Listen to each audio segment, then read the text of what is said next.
Sundays, December. We're keeping this train rolling. I'm Nick. I'm Jamie. And we are back. This week, we are going into a Christmas horror story.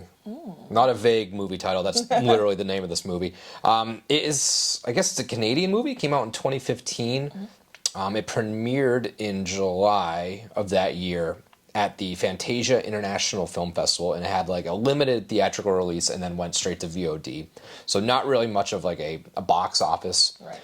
This had multiple directors. This was directed by Grant Harvey, Stephen Hoban, and Brett Sullivan. The latter two had worked on a previous like Canadian style movie or something like that. I forget the name of that one as well, but on Shudder, this has a skull rating 4 out of 5. I feel like everything has 4 out of 5 on Shudder. They don't really. There's no variety on there, but it had a pretty different kind of style for Rotten Tomatoes. There was a big gap there. The critics liked it, 83. Yep. The fans did not like it, 48. Weird audience score. Not sure really why it led to that low of a score, but we'll get into it. Want to go through kind of a short kind of synopsis of what this movie actually is about? Yeah, so our synopsis is probably going to be a little bit different because this is actually an anthology type of movie. So it was essentially 3 or 4 different stories put into one movie that all connected back together. But 4 chilling tales told by your favorite radio host, DJ Dan, the town of Bailey Downs has been plagued with zombie elves, a malevolent spirit, and Krampus this holiday season. There was a lot going on. Shout out William Shatner. Love that they just randomly had the Shatman in the middle of this movie. He was a great DJ host. Yeah, it was awesome. It's funny too because pretty much every other actor in this movie has like 0 previous work, and if they do, nobody knows about it because it's just some weird low-budget Canadian films. It's funny because I thought that too. I was like, there's really not many big names that I notice in it, but the only one, Percy Hines White, plays Duncan in one of the segments. Really, really young Percy Hines, but he plays one of the main characters in the Wednesday series on Netflix. Oh, okay, I didn't know that. One fun little thing before we get into our the goods, the bads, and all that stuff. I like there was a tagline at the end of this film, no elves were harmed during the making of this film. So just in case you were worried, no elves were harmed during this. So let's, safe. Yeah, well, he wasn't in the movie, but I guess they weren't real elves. Joke's on us. Let's get into the good. The good, I liked that this was very trick-or-treatish. This is a Christmas trick-or-treat. Exactly. It's exactly what it is. It doesn't accomplish what Trick or Treat did, in my mind, as well as it did, but it was close. There was a lot of fun stories. I'll get into how I feel that they tied in later, but I liked the anthology series worked for me here. Sometimes the anthology series don't work. They're too different. You're usually not a fan of anthology. No, the stories are usually too differing from one another. This one ties in nicely. I mean, it's all Christmas related, just like Trick or Treat's all Halloween related. I liked the explanation of the changeling. Yes. I'm glad that they didn't leave it at just this kid is possessed or this kid got weird in the woods and like they leave it very ambiguous.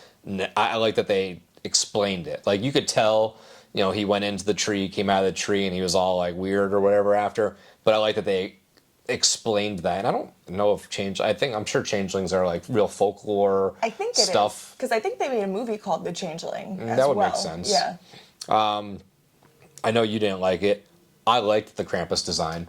I liked the Krampus design. Super jacked up. If you guys haven't seen this before, they make him like a sexy, like hot, super buff, like huge. What are those little things ripped. called? The half horse, half man. Minotaur. Minotaur. He looks like a fucking Krampus Minotaur. He's super buffed. He's like or centaur. Centaur. Not There Minotaur, you go. Centaur. But yeah, the makeup and everything that he did for him looks really cool. But I just thought it was kind of funny that he was like super like jacked up buff Krampus. Jacked Krampus. This dude was like a WWE superstar. Yeah. He's ready to hit the ropes. I liked that each story, like I said, that they were different enough. They all had sort of different tones and sort of different styles. Like the hatchling was kind of like more mystical. Then you had like Santa with the elves, which was like zombie-ish, but like still like very Christmas oriented. You had kind of the like ghost style storyline at the school. You kind of hit every little different nuances of horror in this one A little story. something for everyone, I feel like. Yeah, I liked it. That was my good. I also had William Shatner. I mean, you can't say enough about William Shatner. So what did you have for the good on this thing? So, how you'd mentioned before that this was pretty much the Christmas version of Trick or Treat, there was one scene in particular that I thought was almost identical to Trick or Treat, but I really enjoyed it at the beginning when the family is driving into town to go to their aunt's house, which is one of the first stories that kind of gets mentioned. They pass by a truck on the side of the road, and then once the car passes by, the other family gets out, goes look for the Christmas tree, which is the beginning of the other story in the storyline, kind of like how in Trick or Treat, all the girls are driving down the road, and then Sam's walking by walking down the street. Very kind of similar. I like that. I like when the anthologies connected. Like you were mentioning too, I like that they were all different. Like you said, one of kind of had that malevolent ghost spirit one had the zombie elves, one of them had the changeling, which I thought was really fun. I don't want to say I didn't love this movie because I did really enjoy it, but I feel like it was kind of a little slow for me in the sense that I've tried watching this a couple different times, and I feel like every time I try to get into it, I couldn't really get into it as well.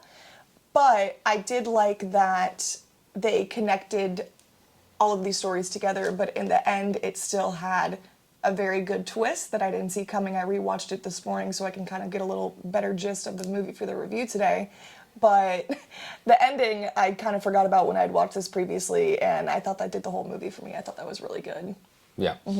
So I guess some of the bad, and then we can kind of get into later on moments. Kind of like you were saying, it was a little bit of a slower start to get these stories rolling. Yes. I thought that sometimes they cut between the stories too much when the tension was getting good. It kind of like built you up and then it gave you like the blue balls. It like just didn't finish that tension. So I thought they could have broken the stories up at some better moments. Yes. Because it was very, it almost seemed like they wanted to leave it like cliffhanger-ish on every transition to a new story, which I thought kind of played with it a little bit. I'm not a fan of when, and it's tough with anthologies, you know, movies, it's just kind of one strong thing, kind of one downfall, and then you've kind of finished the story. But with these anthologies, it was like up, back to the middle, up, back to the middle, up, and it was just kind of the waves kind of threw me through a little bit of a loop. So I didn't like that part of it. I kind of wish they had started with a different story first, maybe, with how they started it out, because I feel like the one that they started with Molly and Ben, and I think his name was Dylan, maybe, they're kind of like paranormal investigators, essentially. The town of Bailey Downs has been cursed, apparently, for a long time, according to our DJ Dan, William Shatner. And DJ Dan.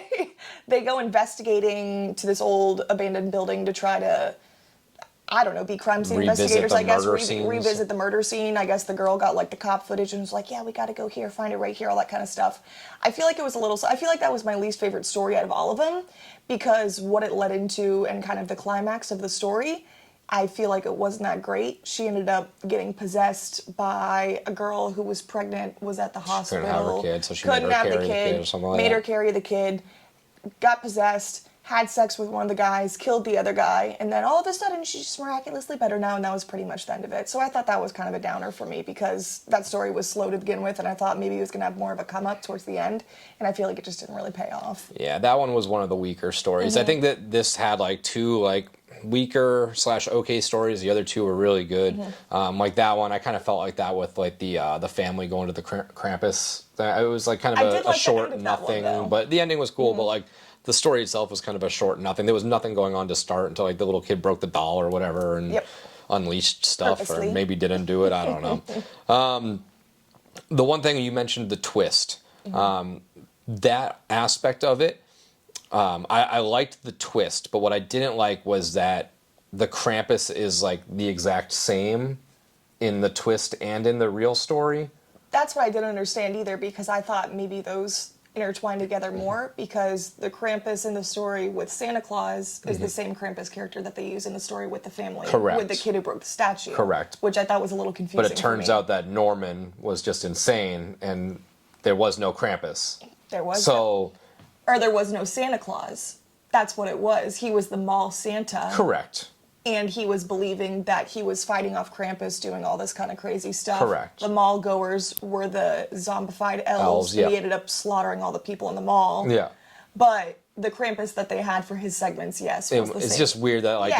there's like a fake one and a real one, but they're the same. That part was like a little meh, and I just wish they tied in the stories more. Like you mentioned, There was a couple little tie-ins, but like I said, the main one I feel like was that first one when they're driving down the road Yeah. and they pass by the other family. and I'm sure there's other tie-ins. If I gave this another second, more in-depth watch, I could see more tie-ins.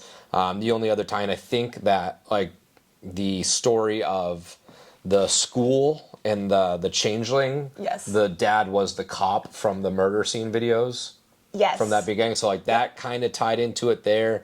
DJ Dan and Norman tie in because Norman was the guy in the beginning that holds up the sign that says "Fuck Christmas."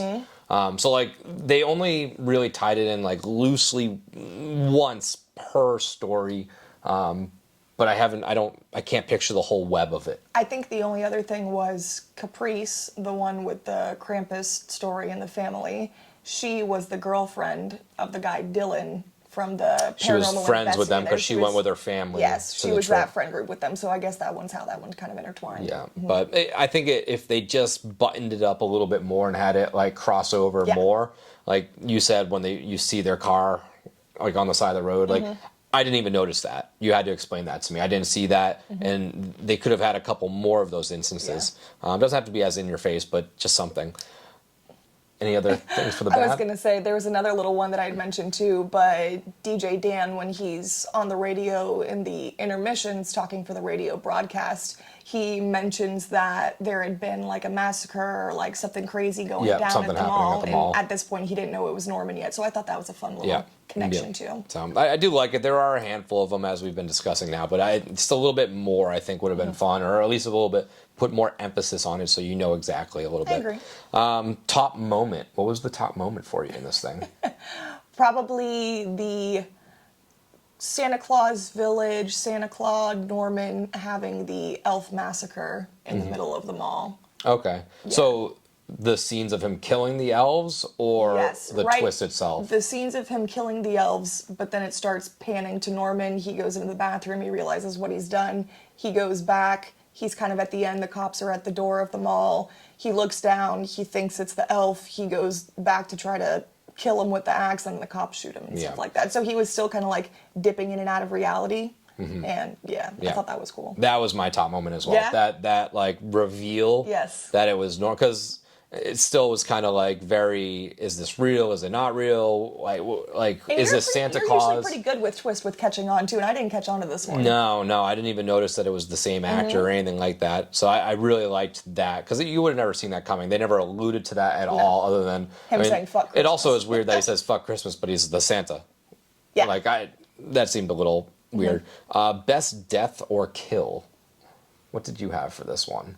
It was tough because I thought a lot of the elves were good ones, but I think another one, it wasn't really a kill per se, but Krampus with his big chain whip that he had when he dragged Duncan out of the woods in the snow. Yeah. It didn't really show him killing him or anything like that, but then I kind of wish they would have showed it too in the Changeling one where Will kills Scott and then they pan the frame and it's all the Christmas lights and he's next to the Christmas tree with the belt around his neck, and then he chopped his hand off because his hand's on top of the present because Will, the Changeling, got upset that his dad whipped him with the belt and decided to kill him with the belt instead. Yeah, I was torn. I really liked the sudden death in that Krampus storyline, but when he pulls the dad out of that little church. Oh, that was a good one I too. liked that one, Yes. and I liked all just like the elf slaughter scene.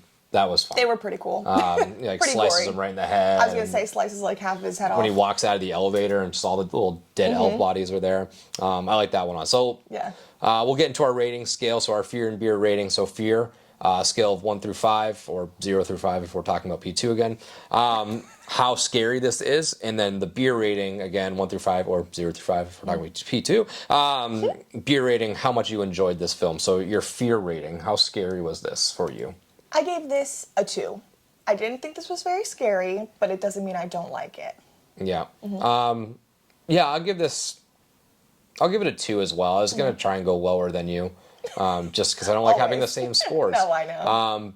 but that's kind of a good spot. There's really not much. There's a little bit of tension in the elementary school storyline, a couple jumps here and there, but other than that, they weren't super over Like the on top the edge of my scary. seat, like covering my eyes. Yeah. No, there was a couple. I think right in the beginning, I got hit with a good jump scare. I was like, oh, okay, I like that. That was good.